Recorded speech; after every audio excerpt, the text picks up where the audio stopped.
നമ്മൾ കണ്ടതുപോലെ എന്താണ് ഈ സുവിശേഷീകരണത്തിന് നിർബന്ധം എന്റെ മേൽ കിടക്കുന്നു? എന്ത് നിർബന്ധം? മത്തായിയുടെ സുവിശേഷം 28-ാം അധ്യായത്തിൽ എങ്ങനെ ഒരു കൽപ്പനയുണ്ടല്ലോ എന്നുള്ള നിർബന്ധമല്ല. തീർച്ചയായും കൽപ്പനയുണ്ട്. പക്ഷേ എന്താണ് നമ്മളെ നിർബന്ധിക്കുന്നത്? എന്താണ് ഇതിന്റെ പിന്നിലെ പ്രേരണാ ഘടകം? അതൊരു പ്രധാനപ്പെട്ട ഇഷ്യൂ ആണ്. കാര്യം സുവിശേഷം അറിയിക്കുന്നവർ തന്നെ പലരും അതിന്റെ പൂർണ്ണമായും പോളിനെ എന്ത് നിർബന്ധിച്ചോ അല്ലെങ്കിൽ വേദപുസ്തകം എന്ത് നിശ്ചയിച്ചിരിക്കുന്നോ എന്തായിരിക്കണം നമ്മുടെ പ്രേരണ എന്നുള്ള കാര്യത്തിൽ പിന്നെയും പ്രശ്നമുണ്ട്. ഞാൻ പറയട്ടെ, ചിലപ്പോൾ നമ്മൾ സുവിശേഷീകരണത്തിന്റെ പിന്നിൽ പ്രവർത്തിക്കുന്ന നമുക്കൊരു മെഗാ ചർച്ച് ഉണ്ടാക്കണമെന്നുള്ളതായിരിക്കും.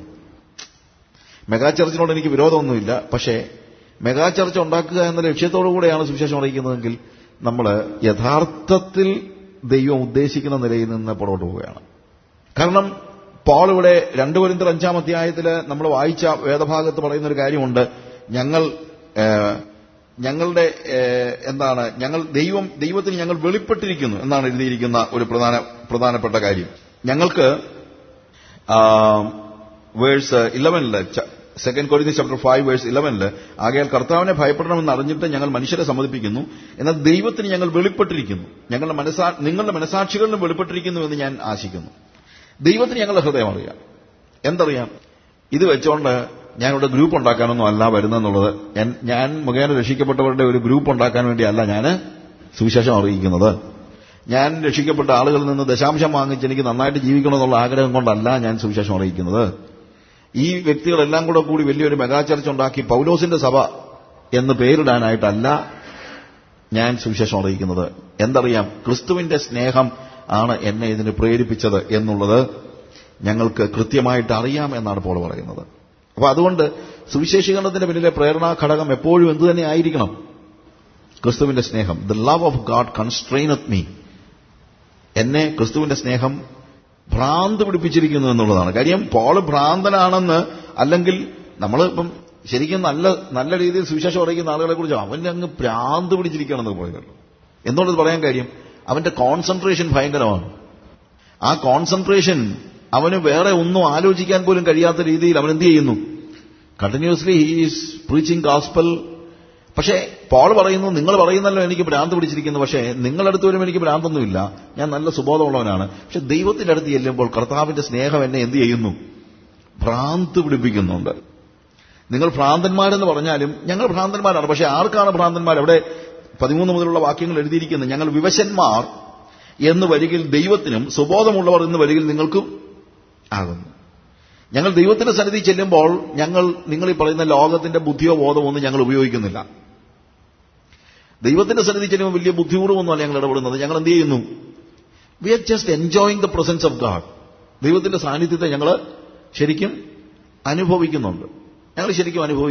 അവിടെ മാനുഷിക ബുദ്ധിക്ക് അതീതമായ നിലയിൽ തന്നെ പലപ്പോഴും ഞങ്ങൾ ഇടപെടുന്നുണ്ട്.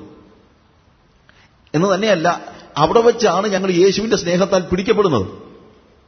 അങ്ങനെ യേശുവിന്റെ സ്നേഹത്താൽ ഞങ്ങൾക്ക് ഭ്രാന്ത് പിടിച്ച് പുറത്തു വരുമ്പോൾ നിങ്ങളെ കാണുമ്പോൾ ബുദ്ധിമോശമൊന്നും ഞങ്ങൾ കാണിക്കത്തില്ല. പക്ഷെ വേറൊരു കാര്യമുണ്ട്, സാധാരണക്കാർ ചെയ്യാൻ മടിക്കാത്ത പല കാര്യങ്ങളും ഞങ്ങൾ ചെയ്തു തന്നിരിക്കും. ഞാൻ പറഞ്ഞില്ല, ഭ്രാന്തന്റെ ഏറ്റവും വലിയ പ്രത്യേകത ഭയങ്കര കോൺസെൻട്രേഷനും ഡിവോഷനുമാണ്. അത്രയും കോൺസെൻട്രേഷനും ഡിവോഷനും നമുക്ക് ഒരിക്കലും ഉണ്ടാകത്തില്ല. അവർക്കൊരു കാര്യം ചെയ്യണമെന്ന് ചിന്തിച്ചാൽ അവർ ചെയ്തിരിക്കും. കാര്യം അവരതിനങ്ങ് ഡിസിഷൻ എടുത്തങ്ങ് പൂർണ്ണ നിർണയത്തോടുകൂടെ ഇറങ്ങിയിരിക്കുകയാണ്. പക്ഷെ പോളിന്റെ സുവിശേഷീകരണ യാത്രയുടെ ഇന്നലെ നമ്മൾ കണ്ട യൂറോപ്യൻ മിഷണറി ജേണിയൊക്കെ വായിക്കുമ്പോഴത്തേക്ക് ശരിക്കും പറഞ്ഞു കഴിഞ്ഞാൽ ചിന്തിക്കും, ഈ മനുഷ്യൻ എന്താ ഒരു വ്യത്യാസമില്ലാതെ ഇത്രയും അനുഭവിച്ചിട്ടും എന്താ ഒരു ചേഞ്ചും ഇല്ലാത്തത് എന്ന് ചോദിച്ചു പോകും. കാര്യം യൂറോപ്യൻ മിഷണറി ജേണിയിൽ ഫിലിപ്പിയിൽ വെച്ച് നന്നായിട്ട് അടി വാങ്ങിച്ചു, തടവിലായി, വളരെ ലജ്ജാകരമായ നിലയിൽ അർത്ഥനഗ്നരായി അവരെ വഴിയിലൂടെ കൊണ്ടുപോയി എല്ലാ രീതിയിലും അവർ ലജ്ജിക്കപ്പെടേണ്ട രീതിയിൽ അവരെ ട്രീറ്റ് ചെയ്യപ്പെട്ടു. വി വർ ട്രീറ്റഡ് ഷെയിംഫുള്ളി എന്ന് എഴുതിയിരിക്കുന്നു തെസ്സലോനിക്ക ലേഖനത്തിൽ ഫിലിപ്പിയിൽ വെച്ച്. എന്നിട്ടും തെസ്സലോനിക്ക വന്നപ്പോഴത്തേക്ക് ഒരു മയവുമില്ല. തെസ്സലോനിക്കയിലും അതേപോലെ തന്നെ സുവിശേഷം അറിയിച്ചു. തെസ്സലോനിക്കയിൽ കൂടെ ഉണ്ടായിരുന്നവരെ കൂടെ ഉപദ്രവിക്കാൻ തുടങ്ങി. എന്നിട്ടും ബെരോവയിൽ ചെന്നപ്പോൾ ഒരു വ്യത്യാസവുമില്ല. പൗലോസെ കൂടുള്ളവരുടെ കാര്യമെങ്കിലും നോക്കണ്ടേ എന്ന് പറഞ്ഞിട്ട് കാര്യമൊന്നുമില്ല. കാര്യം ക്രിസ്തുവിന്റെ സ്നേഹം എന്ത് ചെയ്തിരിക്കുകയാണ്? ഞങ്ങളെ ഭ്രാന്ത് പിടിപ്പിച്ചിരിക്കുകയാണ്. അല്ലെങ്കിൽ വി ആർ സ്വെയ്ഡ്, ഞങ്ങൾ അതിൽ അങ്ങ് ഒഴുകിയിരിക്കുകയാണ് ക്രിസ്തുവിന്റെ സ്നേഹത്താൽ. കാരണം ഞങ്ങൾക്കറിയാം എന്താണ് സംഭവിക്കുന്നതെന്നുള്ളത്. We know something. ഞങ്ങൾക്ക് നിത്യതയെക്കുറിച്ചുള്ള ഒരു കാഴ്ചപ്പാടുണ്ട്, ഒരു ബോധ്യമുണ്ട്. എന്താണ്? ഏത് മനുഷ്യനും എന്ത് ചെയ്യണം? ദൈവത്തിന്റെ ന്യായാസനത്തിന് മുമ്പാകെ നിൽക്കേണ്ടി വരും എന്നുള്ള ബോധ്യം ഞങ്ങൾക്കുള്ളതുകൊണ്ട് നിങ്ങളുടെ മുമ്പിൽ വരുമ്പോൾ ഞങ്ങൾ സുബോധമുള്ളവരാണ്. അതുകൊണ്ട് ഞങ്ങൾക്ക് ഉത്തരവാദിത്വമുണ്ട്. ഭ്രാന്തന്മാർക്ക് കോൺസെൻട്രേഷൻ ഉണ്ടെങ്കിൽ ഉത്തരവാദിത്വമൊന്നുമില്ല, ഇല്ലേ? ഭ്രാന്തന്മാർ ഭയങ്കര ഡിവോട്ടഡ് ആണെങ്കിൽ അവർക്ക് എന്തില്ല? ഉത്തരവാദിത്വമൊന്നുമില്ല. കാര്യം അവർക്ക് സുബോധമില്ല. അവർ ഉത്തരവാദിത്വത്തെക്കുറിച്ചൊന്നും അറിയത്തില്ല. പക്ഷേ ഞങ്ങൾ നിങ്ങളുടെ മുമ്പിൽ വരുമ്പോൾ ഞങ്ങൾക്ക് നല്ല ബോധമുണ്ട്. നിങ്ങൾ ആരാണെന്നും എന്താണെന്നും എങ്ങോട്ട് പോകുന്നു എന്നുള്ള ബോധ്യം ഞങ്ങൾക്കുണ്ട്. അതുകൊണ്ട് ഞങ്ങളുടെ ഹൃദയത്തിൽ സ്നേഹത്താൽ നിർബന്ധിക്കപ്പെട്ടവരായി ഞങ്ങൾ എന്ത് ചെയ്യുന്നു? നിങ്ങളോട് എല്ലാ രീതിയിലും മനുഷ്യനെ സമ്മതിപ്പിക്കുന്നു എന്നാണ് പറയുന്നത്. എന്ന് വെച്ച് കഴിഞ്ഞാൽ വി പേഴ്സ്വേഡ് മെൻ. ഞങ്ങൾ പുറകെ നടന്ന് സുവിശേഷം പറയുന്നത് എന്തുകൊണ്ടാണ്? ഞങ്ങൾക്കറിയാം, ഞങ്ങൾക്ക് നല്ല ബോധമുണ്ട്. ഇങ്ങനെ നിങ്ങൾ പോയി കഴിഞ്ഞാൽ നിങ്ങൾ എങ്ങോട്ടേ പോകത്തുള്ളൂ? നരകത്തിലേക്ക് പോകത്തുള്ളൂ. അത് അവരോട് വിളിച്ചു പറഞ്ഞുകൊണ്ട് നടക്കുന്ന ഒന്നുമല്ല. പക്ഷേ we know that these people are without Christ and they are heading towards hell. We know that. അത് ഞങ്ങൾക്ക് നല്ല ബോധ്യമുള്ളതുകൊണ്ട് ക്രിസ്തുവിന്റെ സ്നേഹത്താൽ ചൂടുപിടിച്ചവരായി നിർബന്ധിതരായി ഞങ്ങൾ എന്ത് ചെയ്യുന്നു? നിങ്ങളോട് സുവിശേഷം അറിയിക്കുന്നു എന്നാണ് പറയുന്നത്. 14-15 വാക്യങ്ങൾ വായിക്കുമ്പോൾ അവിടെ എഴുതിയിരിക്കുന്നത്, ക്രിസ്തുവിന്റെ സ്നേഹം ഞങ്ങൾ നിർബന്ധിക്കുന്നു, എല്ലാവർക്കും വേണ്ടി ഒരുവൻ മരിച്ചിരിക്കെ എല്ലാവരും മരിച്ചുവെന്നും ജീവിക്കുന്നവർ ഇനി തങ്ങൾക്കായല്ല തങ്ങൾക്ക് വേണ്ടി മരിച്ച ഉയർത്തുവാനായിട്ട് തന്നെ ജീവിക്കേണ്ടതിന് അവൻ എല്ലാവർക്കും വേണ്ടി മരിച്ചുവെന്നും ഞങ്ങൾ നിർണയിച്ചിരിക്കുന്നു. ഈ വാക്യം വളരെ രസകരമാണ്. അതിനകത്ത് ഞങ്ങൾക്ക് മനസ്സിലായെന്നല്ല, ഞങ്ങൾ നിർണയിച്ചിരിക്കുന്നു. അതായത് ഇതൊരു ഡിസിഷൻ മേക്കിംഗ് ആണ്. ഈ സുബോധത്തിൽ നിന്ന് ഞങ്ങൾ എടുക്കുന്നതായ ചില നിർണയം. സുബോധം ഉണ്ടാകുമ്പോഴാണ് നമ്മൾ തീരുമാനമെടുക്കുന്നത്. സുബോധമില്ലെങ്കിൽ നമ്മൾ എന്ത് ചെയ്യുന്നില്ല? തീരുമാനമെടുക്കുന്നില്ല. നമ്മൾ ഈ കാര്യത്തെക്കുറിച്ച് മനസ്സിലാക്കി കഴിയുമ്പോഴത്തേക്ക് ഞങ്ങൾ ചില കാര്യങ്ങൾ നിർണയിച്ചിരിക്കുന്നു. 15-ാമത്തെ വാക്യത്തിന്റെ അവസാനം പറഞ്ഞിരിക്കുന്ന കാര്യം ഇതാണ്. എന്ത്? 15 അല്ലെങ്കിൽ 14 വായിക്കുമ്പോഴത്തേക്ക്, എല്ലാവർക്കും വേണ്ടി ഒരുവൻ മരിച്ചിരിക്കെ എല്ലാവരും മരിച്ചുവെന്നും ജീവിക്കുന്നവർ ഇനി തങ്ങൾക്കായിട്ടല്ല തങ്ങൾക്ക് വേണ്ടി മരിച്ചു ഉയർത്തുവാനായിട്ട് തന്നെ ജീവിക്കേണ്ടതിന് അവൻ എല്ലാവർക്കും വേണ്ടി മരിച്ചുവെന്ന് ഞങ്ങൾ നിർണയിച്ചിരിക്കുന്നു. മലയാളം ഇങ്ങനെ വായിച്ചു പോകുമ്പോഴത്തേക്ക് നമുക്ക് പെട്ടെന്ന് വേദസം വായിക്കുമ്പോൾ ചില ടൈം എടുത്ത് വായിക്കേണ്ടതിൻ്റെയൊക്കെ കാര്യം അതാണ്, അല്ലേ? പിള്ളേർ ചോറുണ്ണതിന് മുമ്പ് വേദസം വായിച്ചാൽ ഇത് എങ്ങനെങ്കിലും കുടുംബ പ്രാർത്ഥന തീർത്തേച്ച് കിടക്കാനാണെങ്കിൽ നമ്മളിങ്ങനെ അങ്ങനെ വായിച്ചാൽ ഒന്നും വേദസം മനസ്സിലാകത്തൊന്നുമില്ല. ഒന്ന് തീർത്ത് കിട്ടിയേച്ച് പെട്ടെന്ന് ഉറങ്ങാൻ പോകാനായിട്ട് നോക്കിക്കഴിഞ്ഞാൽ പറ്റത്തില്ല. ഇരുന്നൊന്ന് പെതിയൊന്ന് വായിച്ചു നോക്കിയേ. എന്താണ്? 2 നിർണയങ്ങൾ അവിടെ പ്രധാനമായിട്ടുമുണ്ട്. 2 കാര്യങ്ങളിൽ നിർണയമുണ്ട്. ഒന്നാമത് അവിടെ പറയുന്ന കാര്യം, അവർ ഇനി തങ്ങൾക്കായിട്ടല്ല, അവർ ഇനി ജീവിക്കുന്ന ആർക്ക് വേണ്ടിയല്ല? തങ്ങൾക്കായിട്ട് അല്ല. No longer live unto themselves. അതാണ് ഡിസിഷന്റെ, നിർണയത്തിന്റെ ആദ്യ ഘട്ടം. ഇനി ഞങ്ങൾ ജീവിക്കുന്നത് ഞങ്ങൾക്കായിട്ട് അല്ല, എനിക്ക് വേണ്ടി അല്ല ഞാൻ ജീവിക്കുന്നത്. അതെപ്പോഴാണ് തീരുമാനിക്കുന്നത്? ക്രിസ്തുവിന്റെ സ്നേഹം എന്നെ നിർബന്ധിച്ചു കഴിയുമ്പോൾ ഞാനൊരു തീരുമാനമെടുത്തു, ഇനി ഞാൻ എനിക്ക് വേണ്ടി ജീവിക്കാൻ പാടില്ല. പിന്നെന്ത് വേണം? തങ്ങൾക്ക് വേണ്ടി മരിച്ചു ഉയർത്ത യേശുവിനായിട്ട് ജീവിക്കണം. I need to live for Jesus. ഇനി ഞാൻ ആർക്ക് വേണ്ടി ജീവിക്കുന്നു? യേശുവിന് വേണ്ടി ജീവിക്കുന്നു. എനിക്ക് വേണ്ടിയല്ല, യേശുവിന് വേണ്ടി. ഇതിനെക്കുറിച്ച് ചില കാര്യങ്ങൾ പറയാനുണ്ട്. അത് ഞാൻ അടുത്ത ഒരു സന്ദർഭത്തിൽ പറയാം. നമ്മുടെ ഈ ഭാഗം ഞാൻ പെട്ടെന്ന് ചില ഓടിച്ച് പറഞ്ഞിട്ട് പിന്നെ അത് ഒന്ന് എക്സ്പ്ലെയിൻ ചെയ്യാനായിട്ട് ഞാൻ പരിശ്രമിക്കാം. ഈ 2 ഡിസിഷനാണ് ഏറ്റവും പ്രാധാന്യമർഹിക്കുന്നതായ കാര്യം. ഒന്ന്, ഇഫ് യു ആർ ട്രൂലി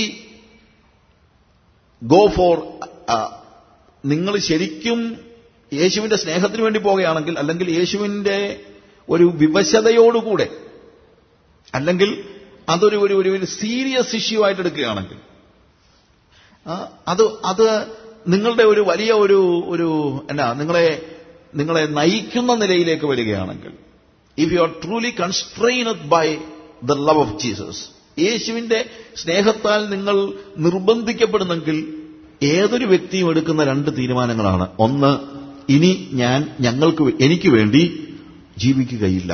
2, ഞാൻ ജീവിക്കുന്നത് ഇനി എനിക്ക് വേണ്ടി മരിച്ചുയർത്തവനായ യേശുവിന് വേണ്ടിയായിരിക്കും ഞാൻ ജീവിക്കുന്നത്. ഈ 2 ഡിസിഷൻ എടുക്കുമ്പോൾ മാത്രമേ നമ്മളുടെ സുവിശേഷീകരണം ഫലവത്താകത്തുള്ളൂ. നമുക്ക് വേണ്ടി തന്നെ ജീവിക്കുന്ന ഒരാൾ, ഇന്നത്തെ ഏറ്റവും വലിയ പ്രശ്നം ഇതാണ്. സാധാരണ നമ്മൾ പറയുമ്പോഴത്തേക്ക് പറയുന്നൊരു വാക്കുണ്ട്, it's A me first world. Me first world എന്താ? ഏറ്റവും ആദ്യം വരുന്നത് ആരാണ്? ഞാൻ കഴിഞ്ഞിട്ടേ ബാക്കി കാര്യമെല്ലാം ഉള്ളൂ. എന്നെയാണ്. കുഞ്ഞുണ്ണിയുടെ ഒരു പഴയ കവിത ഞാൻ പലയിടത്തും പറഞ്ഞിട്ടുണ്ട്. കുഞ്ഞുണ്ണി കുഞ്ഞു കവിതയാണ്. അതാ പറഞ്ഞത്, എനിക്ക് എന്നെയാണ് ഇഷ്ടം, എനിക്ക് എന്നെയാണ് ഏറ്റവും ഇഷ്ടം. എല്ലാവരുടെയും കാര്യമാണ്. അപ്പോൾ ഒരാൾ ചോദിച്ചു, അത് കഴിഞ്ഞിട്ടോ? ഒരാൾ പറഞ്ഞു, അല്ല അത് കഴിയുന്നേ ഇല്ലല്ലോ. എനിക്ക് എന്നെയാണ് ഏറ്റവും ഇഷ്ടം, അത് കഴിഞ്ഞാലെയാ? അതൊന്ന് കഴിഞ്ഞിട്ട് വേണ്ടായോ? അത് കഴിയുന്നേ ഇല്ലല്ലോ. ഇതാണ് വാസ്തവത്തിൽ ഇന്നത്തെ ലോകത്തിന്റെ ഏറ്റവും വലിയ പ്രശ്നം എന്ന് പറയുന്നത്. It's A me first world. ഏത് രീതിയിലും ആത്മീകമായിട്ടും ഭൗതികമായിട്ടും ഈ സ്വാർത്ഥത മനുഷ്യന്റെ മനസ്സിൽ കടക്കുകയാണ്. എനിക്ക് കൂടുതൽ വേണം. ആ സ്വാർത്ഥത കുടുംബത്തേക്കുണ്ടാകുന്ന പ്രശ്നം വേറൊരാളും ആ ലോകത്തിലില്ല എന്നുള്ളതാണ്. വേറൊരാൾക്കും കൂടെ ഷെയർ ചെയ്യുന്ന പ്രശ്നമേ ഉദിക്കുന്നില്ല. നമുക്ക് ആവശ്യമില്ലാത്തതെല്ലാം കൂട്ടിവെക്കുന്നതിന്റെ കാരണം എന്താണ്? അത് മനുഷ്യന് മാത്രമുള്ള ഒരു പ്രത്യേകതയാണ്. മനുഷ്യന് മാത്രം. ലോകത്തിൽ ആർക്കും, ലോകത്തിൽ മറ്റൊരു ജീവിക്കും അവർക്ക് ആവശ്യമുള്ളതിൽ കൂടുതൽ വേണമെന്നുള്ള ചിന്തയില്ല. ഒരിക്കലും ഏതെങ്കിലും ഒരു പക്ഷി അതിന് ഒറ്റ കൂടെ ഉള്ളൂ എന്ന് പറഞ്ഞുകൊണ്ട് പ്രയാസപ്പെട്ട് ജീവിക്കുന്ന നിങ്ങൾ കണ്ടിട്ടുണ്ടോ? എനിക്ക് താമസിക്കാൻ ആകെ ഒരു കൂടെ ഉള്ളൂ. അയൽവക്കക്കാരനെ നോക്കി അസൂയപ്പെടുന്ന അയൽവക്കക്കാരനെ നോക്കി അസൂയപ്പെടുന്ന ഏക ജീവി എന്ന് പറഞ്ഞു കഴിഞ്ഞാൽ ആരായിരിക്കുമെന്നറിയാമോ? മനുഷ്യനാണ്. ഇല്ലേ? അയൽവക്കക്കാരനെ നോക്കി അസൂയപ്പെടുന്ന ഏക ജീവി മനുഷ്യനാണ്. No bird ever try to build more nest than its neighbour. അയൽക്കാരനുള്ളതിനേക്കാൾ മെച്ചപ്പെട്ട ഒരു കൂട് പണിയാനോ വീട് പണിയാനോ ഒരു പക്ഷിയും ഒരിക്കലും പരിശ്രമിച്ചിട്ടില്ല. അതിനാവശ്യമുള്ളത് മാത്രമേ അറിയുന്നുള്ളൂ. ഞാൻ കുറച്ചിങ്ങനെ എഴുതാം. No fox ever fretted because he had only one hole in the earth in which to live and to hide. ഒരു കുറുക്കനും അതിന് ഒളിക്കാനായിട്ട് ഒരു മാളമേ ഉള്ളൂ എന്ന് പറഞ്ഞ് ഒരിക്കലും വിഷമിച്ചിട്ടില്ല. 2 മാളം ഉണ്ടാക്കാൻ അതൊരിക്കലും പരിശ്രമിച്ചിട്ടില്ല. No squirrel ever died in anxiety lest he should not lay aside enough nuts for the 2 winters instead of 1. ഈ സ്ക്വിറൽ, നമ്മളുടെ അണ്ണാൻ, വിന്ററിന്റെ ടൈമിൽ, നമ്മുടെ ഇവിടെ ഇത്രയും ഒരു പ്രധാനപ്പെട്ട കാര്യമല്ല, വിന്റർ ഉള്ള സ്ഥലങ്ങളിൽ ശീതകാലത്ത് ഇതിന് ആവശ്യത്തിന് ഭക്ഷണം കൊണ്ടുവരാൻ പറ്റാത്തത് കൊണ്ട് ചൂടുള്ള സമയത്ത് തന്നെ അതെന്ത് ചെയ്യും? ഇതിന്റെ മാളത്തില് അടുത്ത ഒരു വിന്ററിലേക്കുള്ള ഫുഡ് ഉണ്ടാക്കി വെക്കും, അല്ലെങ്കിൽ കൊണ്ടുവെക്കും. കാര്യം അന്ന് പുറത്തിറങ്ങാൻ പോലും പറ്റത്തില്ല, മഞ്ഞ് മൂടി കിടക്കുന്ന സ്ഥലമാണ്. എന്നാൽ ഒരിക്കൽ പോലും അത് 2 വർഷത്തേക്കുള്ള ഭക്ഷണം അതിനകത്ത് വെച്ചിട്ടില്ല. നമ്മൾ 2 വർഷത്തേക്ക് വല്ലതും ആണോ വെച്ചിരിക്കുന്നത്? ഞാനൊരു സ്റ്റോറി ഇങ്ങനെ കേട്ടിട്ടുണ്ട്. ഒരു സേഠ്ജി, ഞാൻ ഈ ആഫ്രിക്കയിൽ ഒത്തിരി ഗുജറാത്തികളുണ്ട്, അതുകൊണ്ട് ഈ അവരുടെ സ്റ്റോറീസ് ഒക്കെ ഒത്തിരി ഉണ്ട്.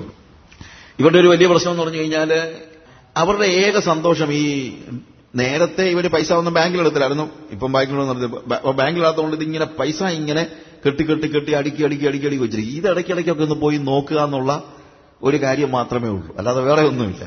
അതുകൊണ്ട് ഇപ്പം വന്ന് അങ്ങനെയല്ല. ഇപ്പം വരുമ്പോഴത്തേക്ക് നമ്മൾ നമ്മളുടെ ബാങ്ക് സ്റ്റേറ്റ്മെന്റ് എടുത്തിട്ട് നമ്മുടെ ഡിജിറ്റ്സ് എങ്ങനെ ഇടത്തോട്ട് നീങ്ങുന്നു എന്നുള്ളതാണ് നമ്മുടെ നോട്ടം, ഇല്ലേ? ഡിജിറ്റ്സ് ഇടത്തോട്ട് എങ്ങനെ നീണ്ടു പോകുന്നു എന്നുള്ളതാണ് നമ്മുടെ നോട്ടം.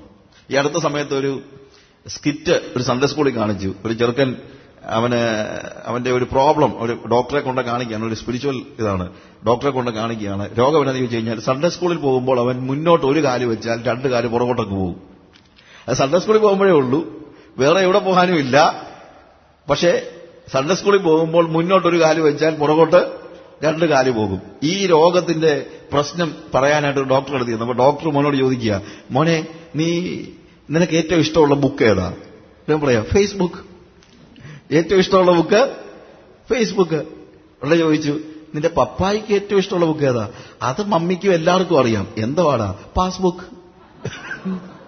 പപ്പായ്ക്ക് പാസ്ബുക്ക് ആണ് ഇഷ്ടമെങ്കിൽ പിന്നെ ചെറുക്കന് ഫേസ്ബുക്ക് അല്ലാതെ പിന്നെ ഏത് ബുക്കാണ് ഇഷ്ടമുള്ളത്?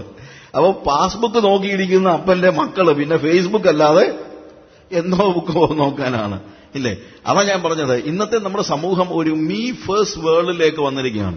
ഈ സേഠ്ജിയുടെ അടുത്ത് അയാൾ ഒരു ചാർട്ടർ അക്കൗണ്ടിനെ കണ്ടിട്ട് പറഞ്ഞു, ഒത്തിരി കമ്പനികളും മറ്റുള്ള കാര്യങ്ങളും എല്ലാം ഉണ്ട്.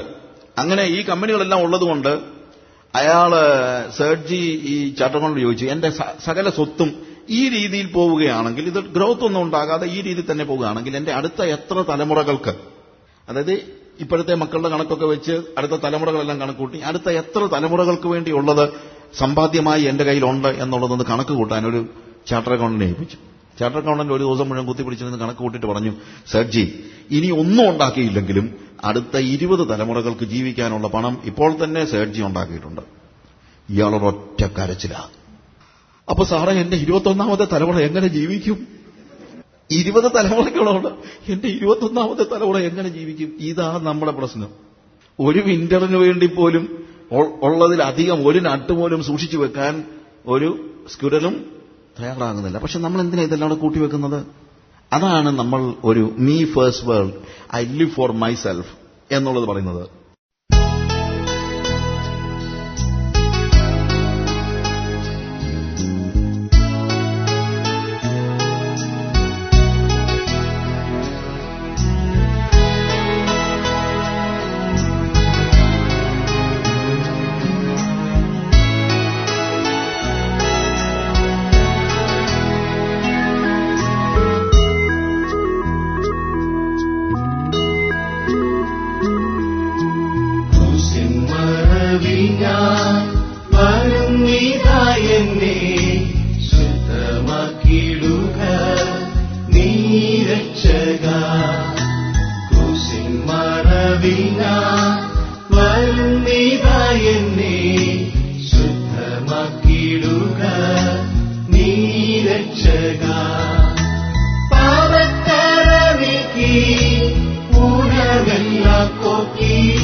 വരുന്നിതാ എന്നെ ശുദ്ധമാക്കിയിടുക നീ രക്ഷക.